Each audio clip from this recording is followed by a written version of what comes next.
Mr. President, are you close to a trade deal? Canada as you meet the new Prime Minister, sir. Do you think the Fed will cut interest rates tomorrow?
Where do you want me to put it?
As much as you can. Somewhere near that. I watched your swearing in. She was okay. No, but it was a good interview. There's so much. There's so much. Hello. No, I didn't really do anything on it.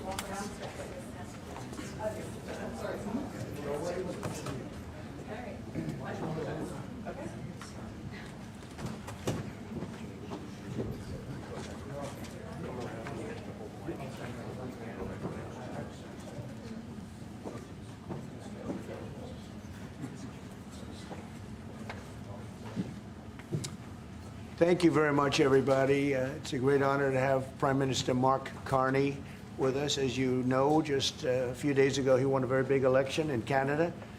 And I think I was probably the greatest thing that happened to him, but I can't take full credit.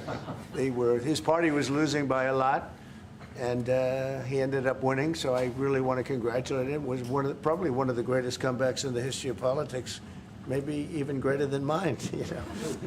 But I want to just congratulate you. That was a great election, actually. We were watching it with interest, and I think Canada chose a very talented person, a very good person, because we spoke before the election quite a few times. And it's an honor to have you at the White House and the Oval Office. And you see the new and improved Oval Office as it becomes more and more beautiful with love. We handle it with great love. And 24-karat gold, that always helps too, right? But it's been a lot of fun. We're going over some of the beautiful pictures that were stored in the vaults that were for many, many years, in some cases over 100 years. They were stored in vaults of the great presidents, or almost great presidents, all having a reason for being up, every one of them. So it's very interesting. But I just want to congratulate you, and ran a really great race. I watched the debate. I thought you were excellent, and I think we have a lot of things in common. We have some tough points to go over, and that'll be fine. We're going to also be discussing Ukraine, Russia, the war, because Mark wants it ended as quickly as I do. I think it has to end. We had some very good news last night. The Houthis have announced that they are not, or they've announced to us at least, that they don't want to fight anymore.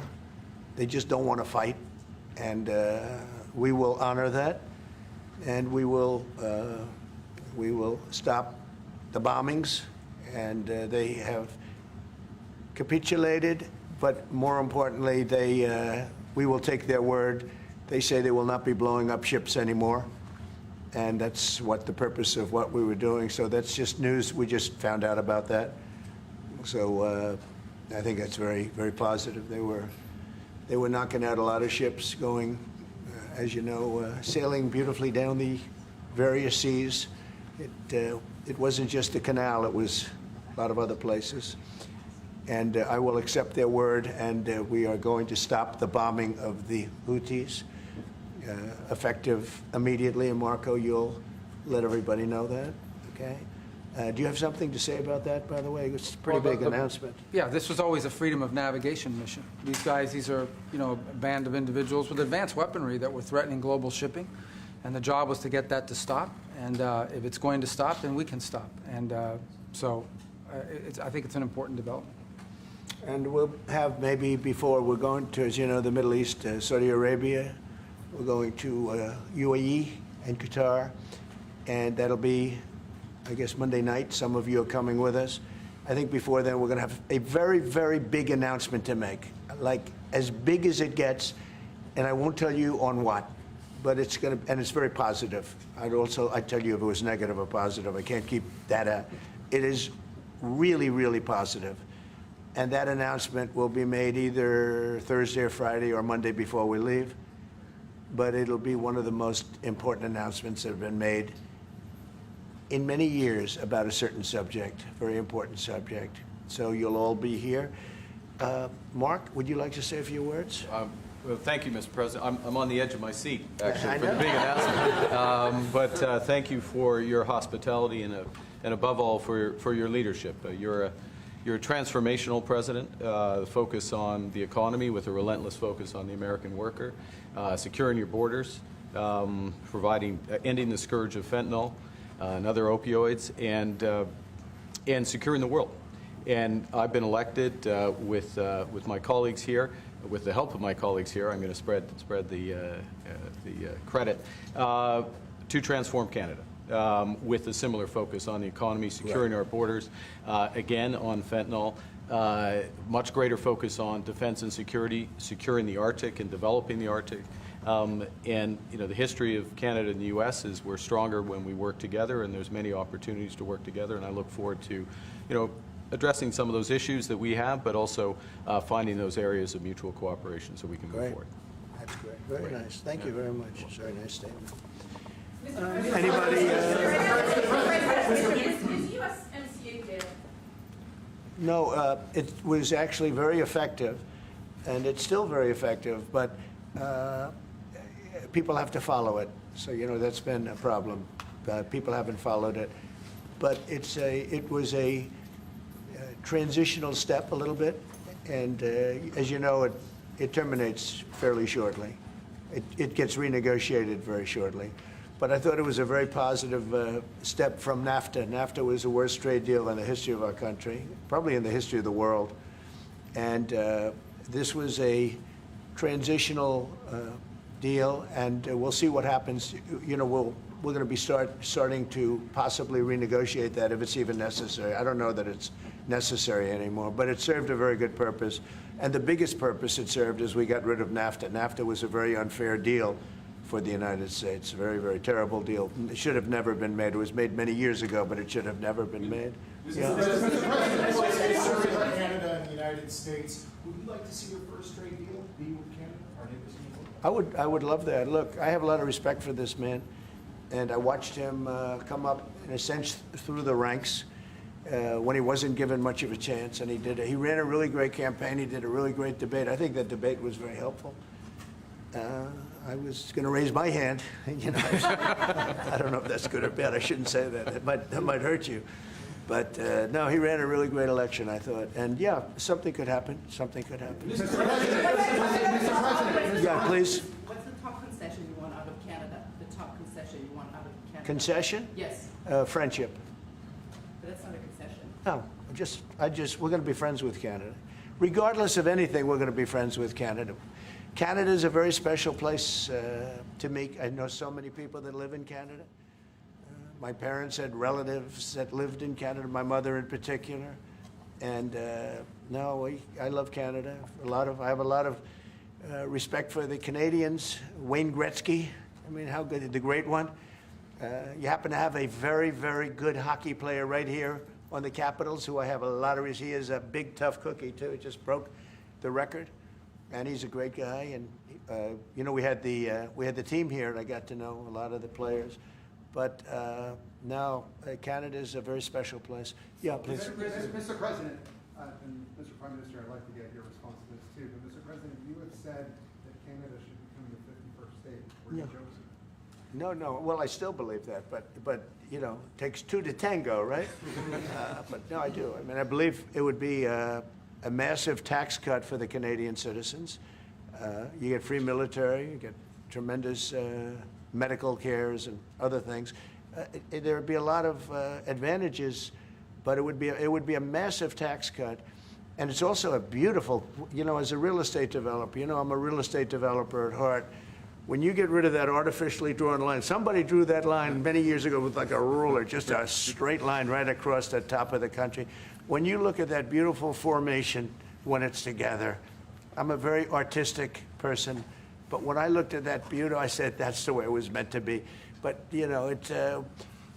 I do feel it's much better for Canada, but we're not going to be discussing that unless somebody wants to discuss it. I think that there are tremendous benefits to the Canadian citizens, tremendously lower taxes, free military, which honestly we give you essentially anyway because we're protecting Canada if you ever had a problem. But I think it would really be a wonderful marriage because it's two places that get along very well. They like each other a lot.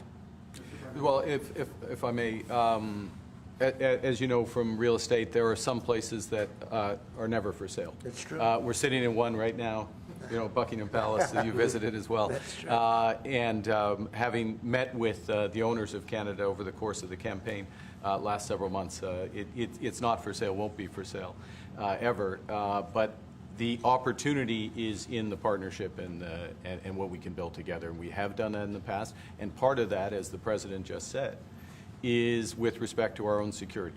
And my government is committed for a step change in our investment in Canadian security and our partnership. And I'll say this as well, that the President has revitalized international security, revitalized NATO, and us playing our full weight in NATO, and that will be part of it. And they have, I must say, Canada is stepping up the military participation because Mark knew, they were low, and now they're stepping it up, and that's a very important thing. But never say never. Never say never.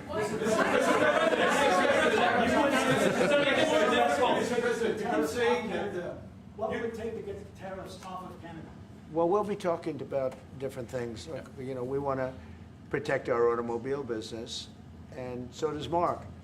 But we want to make the automobiles, and we want to, we have a tremendous abundance of energy, more than any country. We have, just in Alaska alone, Anwar has been reopened now. Anwar is probably the largest find anywhere in the world. They say it's larger than Saudi Arabia. I don't know, but it's a lot. But we have tremendous amounts of energy. Other countries don't. We're both lucky in that way. They have energy, we have energy. We have more than we can ever use and more than we could ever sell, actually, and you have the same thing. So we're two countries that are very lucky. If you look at China, they don't have that. It's a big disadvantage. Other countries, most countries don't have. Most countries don't have that. So Canada and us, we have a lot of advantages over other places. Mr. President, when you consider what Mr. Carney just said, that Canada is not for sale, does this make the discussion a little more difficult to start on? No, not at all. No, not at all. No, time will tell. It's only time. But I say never. I've had many, many things that were not doable, and they ended up being doable, and only doable in a very friendly way. But if it's to everybody's benefit, Canada loves us and we love Canada. That's, I think, the number one thing that's important. But we'll see. I mean, over time, we'll see what happens. China. I was hoping you could clarify something. Earlier this morning in Capitol Hill, Secretary Bessent said that there had been no negotiations yet with China. You have said something differently. Can you clarify that? They want to meet, and they're doing no business right now. And those ships are turning around in the Pacific Ocean. Big turn. Those are big ships. Those ships take about 10 miles to turn. And, we lost $1 trillion to China on trade because of an incompetent president that we had who preceded me, grossly incompetent. You're finding it out more and more now.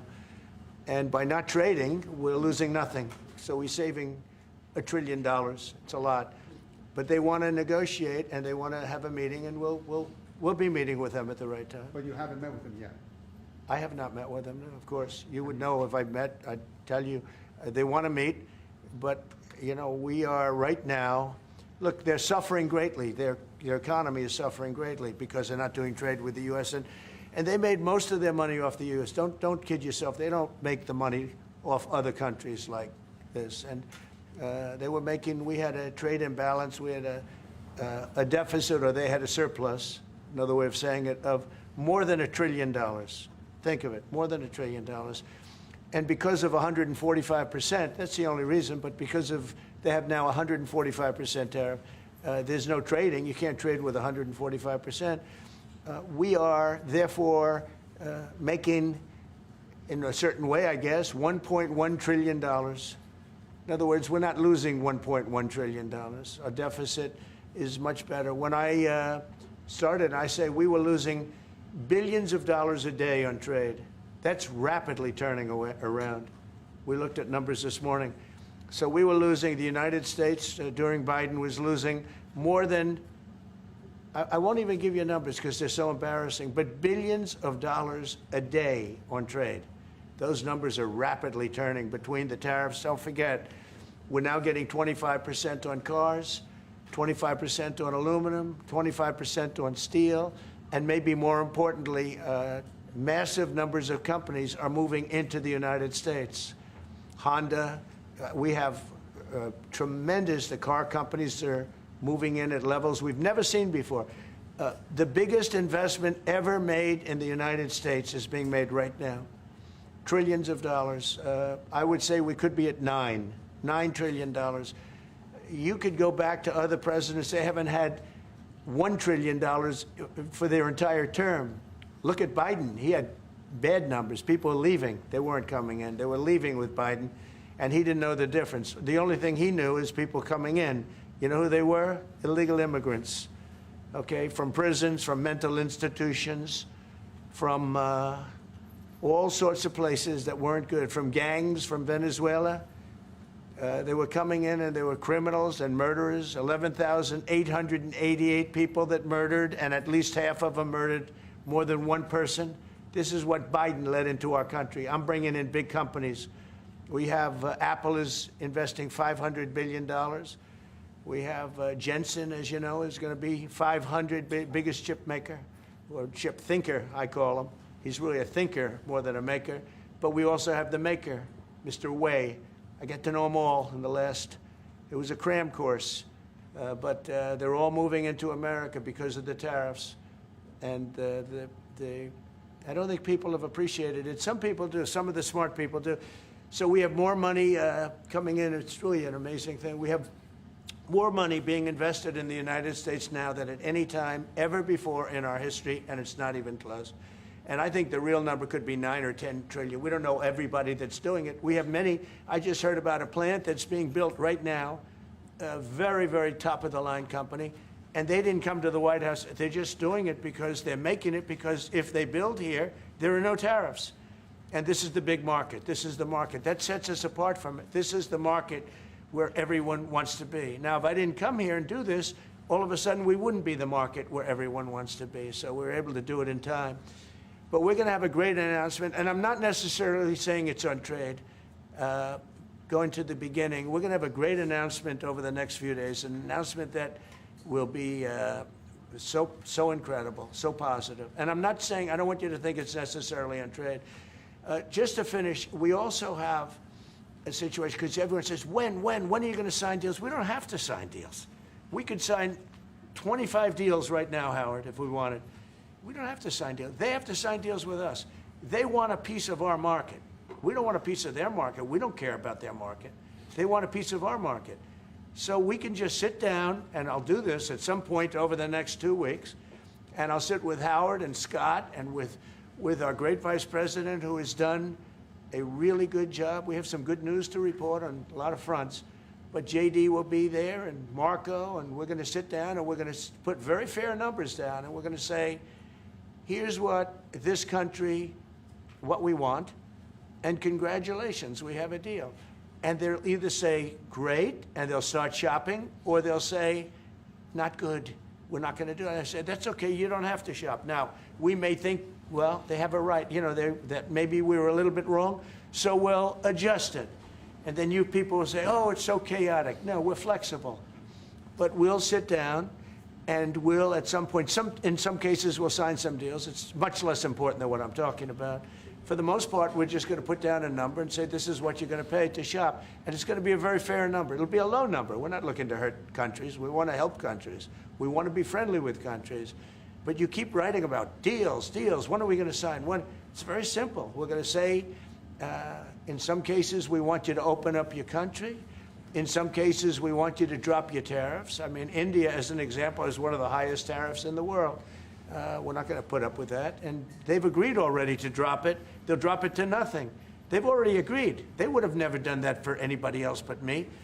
So we're going to put down some numbers, and we're going to say our country is open for business. And they're going to come in, and they're going to pay for the privilege of being able to shop in the United States of America. It's very simple. It's very simple. So I wish they'd keep, stop asking, how many deals are you signing this week? Because one day we'll come and we'll give you 100 deals. And they don't have to sign. All they have to do is say, oh, we'll start sending our ships right now to pick up whatever we want or to bring whatever we want. It's very, very simple. And I think my people haven't made it clear. We will sign some deals. But much bigger than that is we're going to put down the price that people are going to have to pay to shop in the United States. Think of us as a super luxury store, a store that has the goods. You're going to come and you're going to pay a price, and we're going to give you a very good price. We're going to make very good deals. And in some cases, we'll adjust. But that's where it is. And we've been ripped off by everybody for 50 years, and we're just not going to do that anymore. We can't do that. And we can't let any country do that to us. We're just not going to do it anymore. Can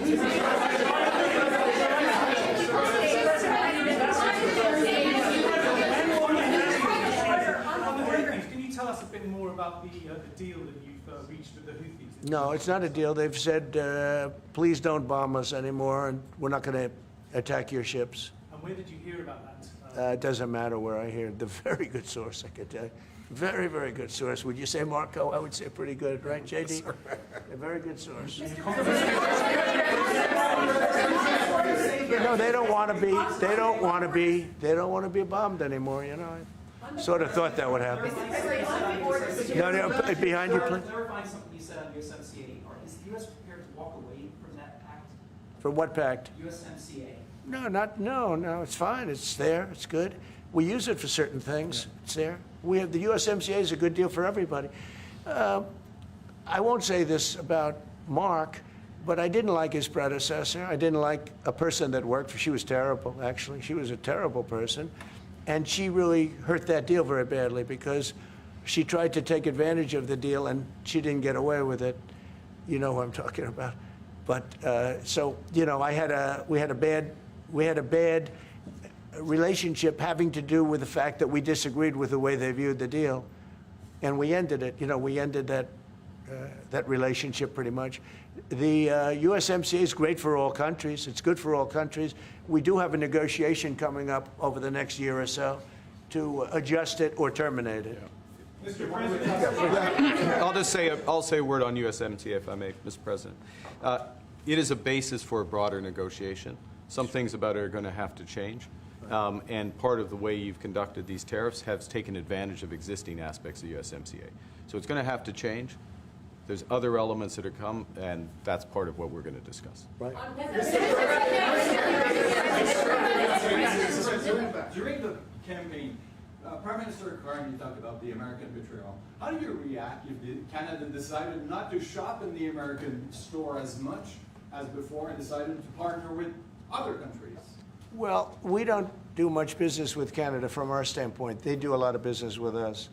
We're at like 4%, and usually those things don't last very long. You know, we have great things, great product. The kind of product we sell, nobody else can sell, including military. Look, we make the best military equipment in the world, and Canada buys our military equipment, which we appreciate. But we make the best military equipment in the world by far. The missiles, the submarines, everything we have is really top notch. I rebuilt our military during our last term. Stupidly, we gave some away to Afghanistan, which shouldn't have happened. But that was, I think it was the most embarrassing moment in the history of our country. It was just a very incompetent people. But if you look, the man that's now the head of our Joint Chiefs, he led the attack on ISIS for me. That's why he's the head of the Joint Chiefs. And Raisin Kane, he was unbelievable. And as you know, we defeated ISIS in 3 weeks.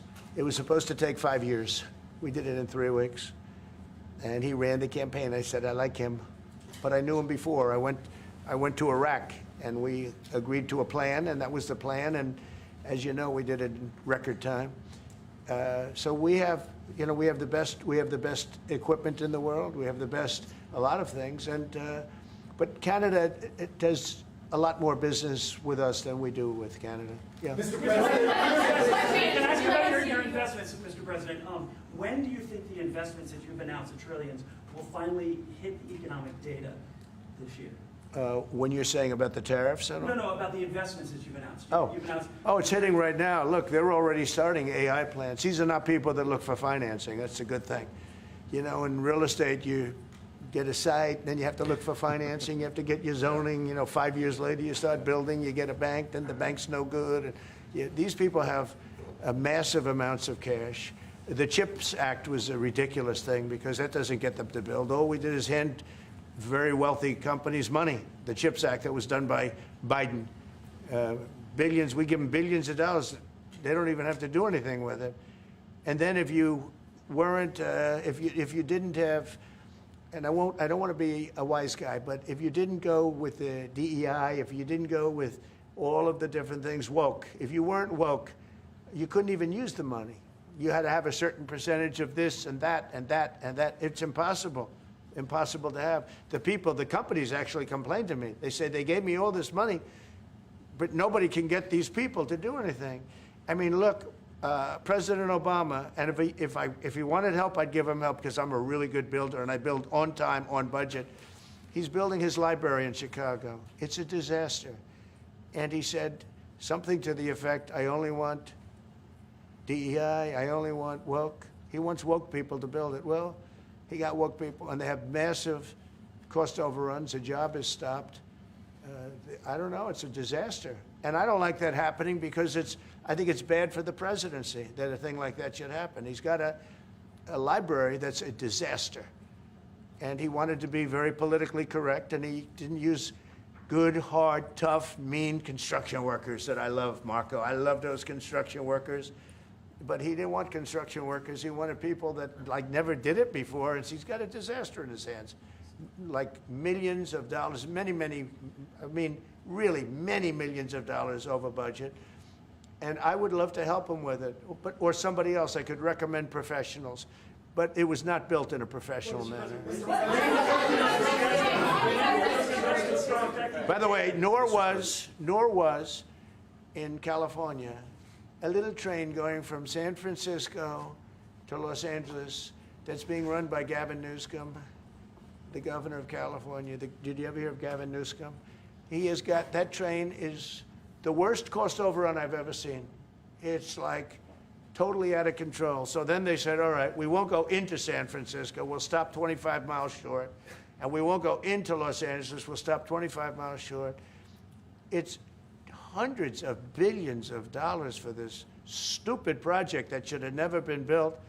And then they realized that it would have been a lot less costly if we just gave limousine service back and forth and gave it free. They would have saved hundreds of billions of dollars. They have airplanes that go there for one 1/100th the cost, and they have cars. They have a thing called the highway that goes back and forth that's not fully utilized. And they got involved with this project, and Gavin, I always liked Gavin. I had a good relationship with him. I just got him a lot of water. I sent in people to open up that water because he refused to do it. And we just got him a lot of water. If they would have had that water, and if they would have done what I said to do, they wouldn't have had the fires in Los Angeles. Those fires would have been put out very quickly. But if you think about it, and you got to take a look at this, it's the worst cost overrun I've ever seen. I've watched a lot of stupid people build a lot of stupid things, but that's the worst cost overrun I've ever seen, what's happening between San Francisco and Los Angeles. And you ought to ask about that, because this government is not going to pay. I told our very great new Secretary of Transportation, he's doing a good job, Sean Duffy, I said, we're not going to pay for that thing. It's out of control. This is something that you don't have things like this. It's not even conceivable. Like 30 times over budget, 30 times. It's the craziest thing and now it's hundreds of, it was supposed to be a simple train. And I think the media should take a look at it. And I'd love him to run for president on the other side. I'd love to see that. But I don't think he's going to be running, because that one project alone, well, that and the fires and a lot of other things, pretty much put him out of the race. Mr. President, what changes would you like to see to the USMCA? Or what changes would you like to make? We're going to work on some subtle changes, maybe. I don't even know if we're going to be dealing with the USMCA. We're dealing more with concepts right now. Look, right now, we're doing trade. We have trade. They're paying a tariff on cars and steel and aluminum. And I think we have a baseline of 10% or something like that for the tariffs. But we're getting along very well. Right now, going no further, but we have an agreement. We did something with even parts. You want to discuss that, Howard, with respect to Canada, which helps Canada out? Sure. So we've made an arrangement with the car companies that 15% of their USMCA parts are included, and then 15% of foreign parts from the manufactured suggested retail price are not tariffed, to help domestic manufacturing really thrive. So it gave them a chance to be able to build their car parts factories if they're going to. A lot of these companies already have factories, and what they have to do is just fill them out. But they're able to build them in the United States, so we gave them a pretty substantial period of time. Just to clarify, Mr. President, is there anything the Prime Minister can say to you today to change your mind on tariffing Canada? Tariffing cars? Tariffing Canada. Is there anything he could say to you in the course of your meeting tariffs on Canada? No, Why not? just the way it is. First state, Yeah. if Canadians don't want it, would you respect that? Sure, I would. But this is not necessarily a one-day deal. This is over a period of time they have to make that decision. Yes, go ahead. Yeah, if I may.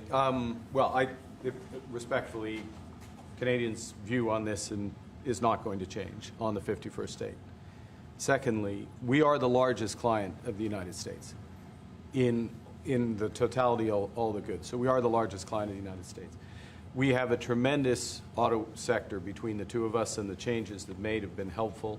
50% of a car that comes from Canada is American. That's not like anywhere else in the world. And to your question about is there one thing? No, this is a bigger discussion. There are much bigger forces involved, and this will take some time and some discussions, and that's why we're here, to have those discussions, and that is represented by who's sitting around the table. See, the conflict is, and this is very friendly. We're not. This is not going to be like we had another little blow up with somebody else. That was a much different. This is a very friendly conversation, but we want to make our own cars. We don't really want cars from Canada, and we put tariffs on cars from Canada, and at a certain point, it won't make economic sense for Canada to build those cars. And we don't want steel from Canada because we're making our own steel, and we're having massive steel plants being built right now as we speak. We really don't want Canadian steel, and we don't want Canadian aluminum and various other things because we want to be able to do it ourselves. And we, because of past thinking of people, we have a tremendous deficit with Canada. In other words, they have a surplus with us. And there's no reason for us to be subsidizing Canada. Canada's a place that will have to be able to take care of itself economically. I assume they can. I will tell you that Trudeau, when I spoke to him, I used to call him Governor Trudeau. I think that probably didn't help his election. But when I spoke to him, I said, so why are we taking your cars? Why are we taking we want to make them ourselves. I mean, I said, and if the price of your cars went up, or if we put a tariff on your cars of 25%, what would that mean to you? He said that would mean the end of Canada. He actually said that to me. And I said, that's a strange answer, but I understand his answer. But no, I mean, it's hard to justify subsidizing Canada to the tune of maybe $200 billion a year. We protect Canada militarily, and we always will. We're not going to, that's not a money thing. But we always will. But, it's not fair. But why are we subsidizing Canada $200 billion a year, or whatever the number might be? It's a very substantial number. And it's hard for the American taxpayer to say, gee whiz, we love doing that. Thank you very much. We're going to have a very substantial. Thank you.